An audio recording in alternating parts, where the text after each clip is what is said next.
Okay, let's start working these examples by doing a couple using the formula and purely by hand without a calculator. Then in later examples, we'll transition to just using the calculator, and we'll sort of continue only using the calculator for the remainder of the class. So we'll start by looking at an example of future value, where the problem says, what is the value of $100 that is invested in an account that earns 15% for 1 year? Right? So right off the bat, this should give you, again, an indication of what kind of what kind of problem this is. And what we're looking for when we're looking at these problems is we're trying to identify a few things. First, we need to identify all the components of the formula, one by one, right? Where the formula says that the future value of some amount, some investment, is equal to the present value times 1 plus the interest rate, or the rate of return, raised to the number of periods that the investment is undertaken. Okay. And so when we solve for a formula like this, we need to know the three unknowns. Okay. So I need to know the present value, whatever amount I'm investing or saving or spending.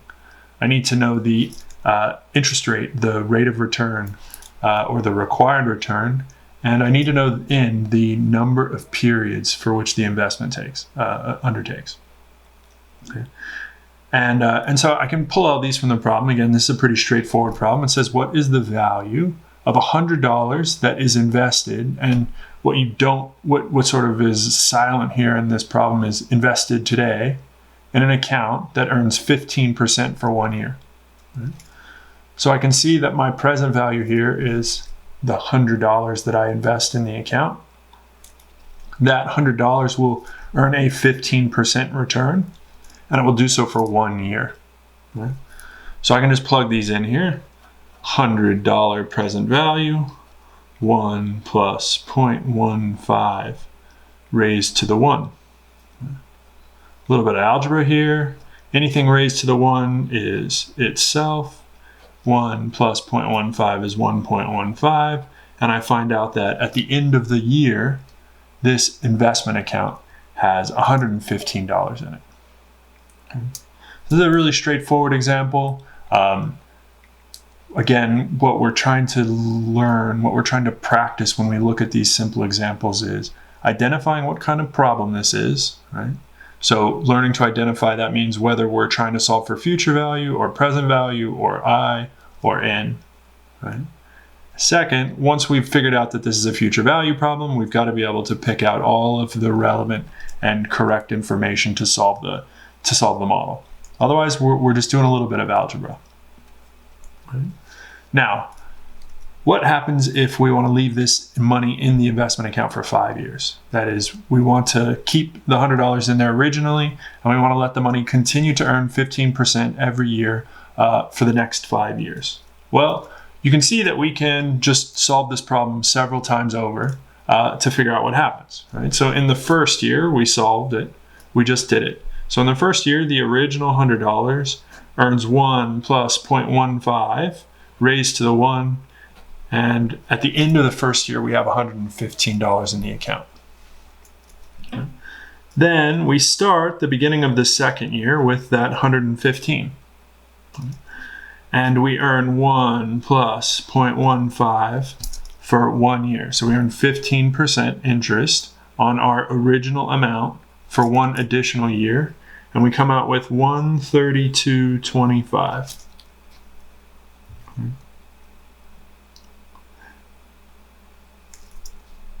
And then we start the third year here with $132.25. We earn 1 plus 0.15 raised to the 1. We earn 15% for 1 additional year. And we finish year 3 with $152.0875. And so we start the beginning of the fourth year with $152.0875. We earn 15% interest for 1 additional year, and we make $174.90. That's what we have at the end of year 4. And we start our 5th and final year with $174.90.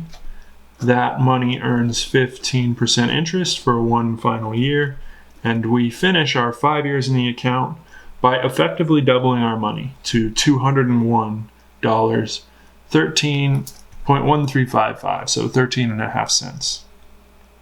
Okay.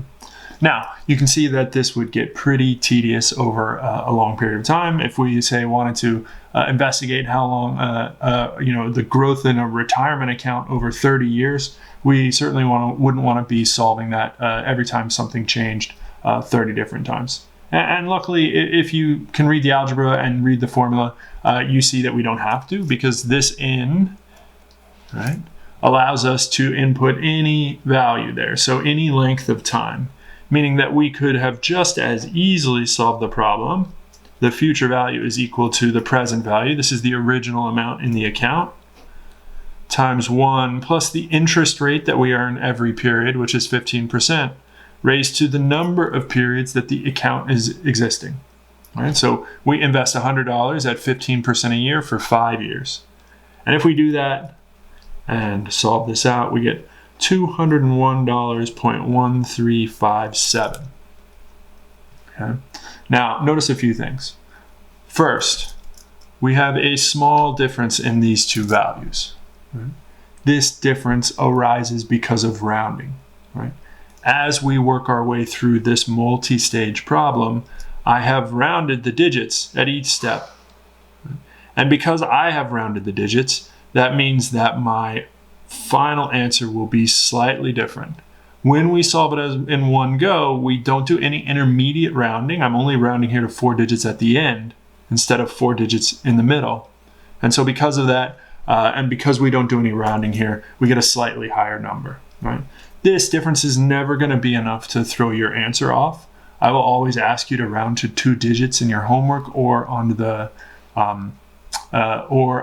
your exams. And the exams particularly will be multiple choice. So you'll be able to see that the rounding, all of the potential the answer choices and see whether the rounding might affect it. That being said, depending on how you solve some of these problems, especially in the later problems with lots of lots of steps involved, rounding can be an issue. It can be significant. It can be bigger than, say, this is 2 10,000ths. It can be bigger than that, and it could potentially cause you to come up with an answer that's slightly different than the given answers. So I'll encourage you to make sure that you follow all of the steps and rules in the homework. Make sure that you're rounding only at the places where it's instructing you to round, so that you don't end up with any confusion about that is caused by rounding errors. Okay, but certainly there's potential for rounding errors in this class, depending on how many steps you do and depending on how you solve the problem. Okay? The second thing I want to talk about, and this just sort of briefly, right, is here. I want to ask you to think about what happens between step 1 and step 2. Okay, so in the first step, we start with $100, and in some cases this is called the principal amount. Okay, so the principal of my investment or of a loan, for instance, is the original amount that's given. Right?